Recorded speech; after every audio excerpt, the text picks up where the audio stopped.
Well, finally, but not least, we have the future in front of us, a student doing plots and designing and developing new ideas, and I'm happy that you will share some of your thesis work with us. Daniel, go ahead. And we owe it to Daniel to give him 5 minutes past. I mean, he should have at least his 25 minutes, yes. So don't you worry. Thank you. Yeah. What I'm going to present is a new approach to biblical Hebrew learning. It's a handout. Oh, yeah. Yeah. No, you already got it. Yeah. Okay. And the main reason for the handout is the links on the last slide. Anyway, new approach for ancient language learning, in this case biblical Hebrew, that is realized through plots. In short, I believe you can permit a top-down approach to language learning by letting the learner study the text using a display that gives you the relevant low-level information such as forms. You could learn the structures of the language like syntax or focus structure before learning the morphology. Now, there's both a theoretical and technical background for this approach. My basic theoretical assumption is that of functional linguistics, that language is basically an instrument of communication, or to put it another way, language is meaning expressed through forms. And I believe this has implication for language learning, as I see it, namely that the focus of language learning must be relating morphology and syntax to semantics and grammatics. That's how biblical Hebrew functions. So I'm not entirely satisfied with the very strong focus on forms in lots of traditional language courses. The technical background for the approach is that we have the Hebrew Bible stored in computer databases, as Klaus Tundering showed us. And we have each word tagged with morphological information, and we can add other information as well. So the information that we spend so much time on memorizing in traditional Hebrew courses is readily available from computers.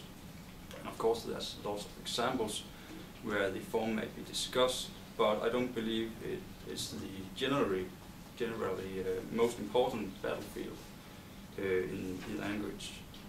And moreover, the students who spend most of their energy on just being able to pass the forms, they're really just wasting their time, because afterwards they use computer databases anyway, and they haven't got to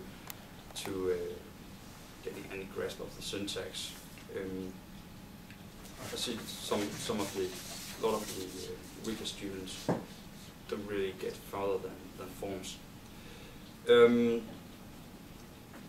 So yeah, background. We should relate morphology and syntax to semantics and grammatics, and we have the morphology readily available in computer databases. Now we can use this data to generate displays of the text, and what we see here is not generated, but it's just an illustration of how a display of Genesis 1:3 might look like. And this is basically how linguists work. When you present data to a linguist, you don't expect them to know the writing system or the morphology. So you give them an interlinear text, like in these 2 lines, where you have a transliterated text split into morphemes, and below we have a gloss line with explaining the meaning of each. And this way the linguist can immediately follow examples from any language in the world. We may also remove the transliteration and use the Hebrew text directly, because computers are dynamic after all. And I have extended the interlinear system in various ways, which is possible because it's a computer display. We have some color coding and the original text and transliterated text without the morpheme splitting. And then we have mouse over highlighting, so you can see how the transliterated text corresponds to the original text. And you could also do this on letter level.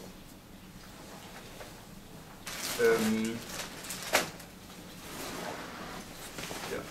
Another way of displaying text is using syntax trees, and this is a role and reference grammar constituent projection of Genesis 1.1, or at least a possible analysis.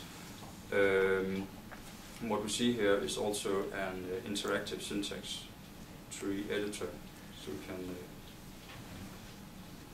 make our own analysis.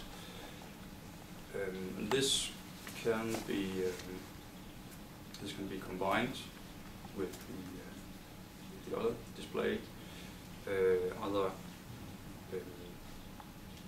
indirectly with the morpheme splitting as at the top, or directly as the bottom. I think the version at the top looks better, because the bottom one is just too wide.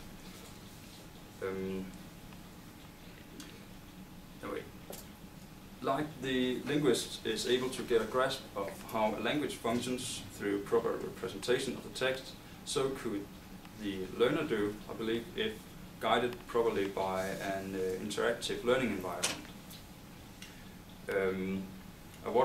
What I imagine is that the learner uses plots that presents the text like we just saw,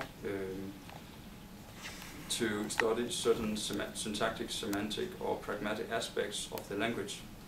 This could be based on concepts from task-based language teaching, where you give the learner a task which involves using the language, and the task should relate to a real-world activity, so you situate the learner in real language use. For example, what I originally wanted was to give a concrete example where we're making a plot for learning focus structure using a narrated text like the Battle of Jericho. So far I've only got a sketch of how this could be done. In case you don't know what focus structure is, it can overall be described as the flow of information, where we describe the topic and focus of sentences, the topic of communication and what is communicated about the topic. And that's a pedagogical and imprecise description, but it will do for now. The information structure has a ramification for all other aspects of language, like what syntax is chosen by the speaker. So this is a very top topic for a top-down approach. So a plot could, for example, give the task of describing the flow of information in this story, and guide the learner through how we do this.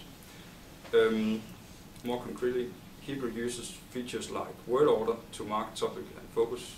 We heard today from you that it also uses the particle et. And finished. Traditional grammars call this emphasis, but now topic and focus is the function of this emphasis, namely organizing information. So as a part of this task, we could then make a smaller plot that gives the learner the task of describing the word order in the story or part of it. So sentence for sentence, answer what the word order is, or more precisely what is the order of the constituents. So here you would use the syntactic display as support, or if the learner has already learned how to find the constituents, we might just use the interlinear.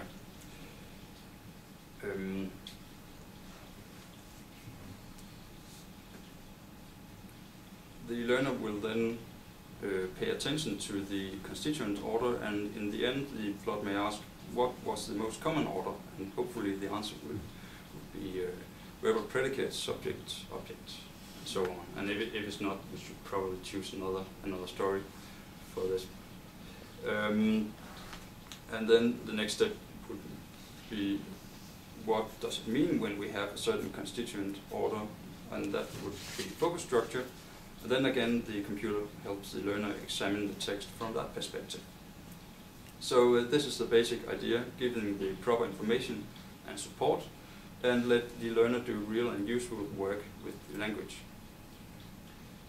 An advantage of learning through plots is that it will be easier to implement self-regulated learning because of the interactivity, or more, at least more individual learning. And this is quite important for this approach, because working top-down will not appeal to all learning styles. I interviewed 6 persons who had all completed a 1-year Hebrew course, and luckily and coincidentally, half of them liked Hebrew and half of them really disliked Hebrew. And it turns out that all participants who disliked Hebrew, they thought that my project was a good idea, and all participants who liked Hebrew, they thought that my project was a really bad idea. And I didn't make personality tests on the participants, but I assume that detail-oriented learners are more likely to enjoy language learning focused on forms. I'm detail-oriented myself, and for some obscure reason I thought that learning morphology was really fun. So I'm pretty sure that it would be frustrating for detail-oriented learners to approach language through a display with lots of details that you should abstract from while focusing on structures. For example, because I'm detail-oriented, if there was a guess, yeah, that I didn't understand why is that the guess. I wanted to know it. I want to know it now. But so that would be frustrating for detail-oriented learners to work like this directly. So learners may use plots teaching the details before or after working with language structures, depending on whether they are detail-oriented or not. That is, you can work bottom-up or top-down. And what I have attempted here is designing tools that will make the top-down approach possible, at least.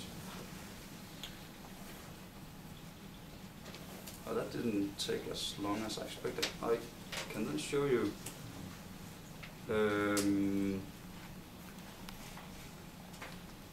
my transliteration system. I have attempted to develop a new transliteration system based on Noah Bergman's system and also Matthew Anstey's, and have stolen from both and also added stuff.